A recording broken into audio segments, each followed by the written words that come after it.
prendre de la drogue pour tenir au travail, c'était le quotidien d'Alexandre dans de grands salons de coiffure. C'était un peu l'usine. Le vendredi, samedi, c'était assez intense. J'avais une demi-heure pour faire un client ou une cliente.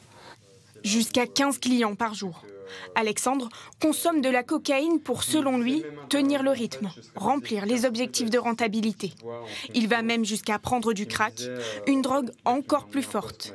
Il consomme chaque jour et même sur son lieu de travail. Le soir, je préparais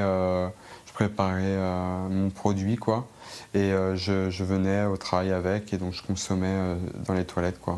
Dès que j'avais une possibilité de le faire, en fait, entre deux clients, je le faisais, quoi. Il en vient à dépenser une grosse partie de son salaire dans la drogue, plus de 1 000 € par mois. Il pensait améliorer ses performances, c'est tout l'inverse qui s'est produit. Les clients, je les coiffais, mais mal.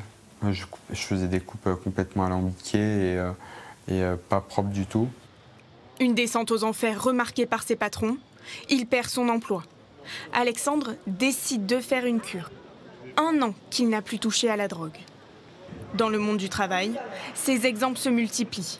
Entre 2022 et 2024, les salariés testés positifs aux stupéfiants ont augmenté de 52% selon des études réalisées anonymement en entreprise. Pour expliquer ces chiffres, 3 raisons. La consommation se banalise, la drogue est de plus en plus simple à trouver et le prix de la cocaïne est en baisse. C'est vraiment moins cher qu'avant, donc l'offre et la demande, ça va tout seul après. Et puis tout ce qui commence dans les hautes sphères des classes socio-professionnelles, showbiz, politique, etc., finit par redescendre. Pendant 10 ans, ce cuisinier s'est drogué au travail. Stress, rush, horaires décalés, manque d'effectifs, il nous décrit un milieu où la cocaïne circule facilement. Mon chef de cuisine qui était associé consommait, je consommais avec lui. Puis les 2 autres cuisiniers, c'est devenu des amis à moi, des amis de conso, quoi. J'ai quasiment toujours vu des gens se droguer ou boire beaucoup, au moins. Il y a 7 mois, il a rejoint un centre d'accompagnement pour sortir de la dépendance.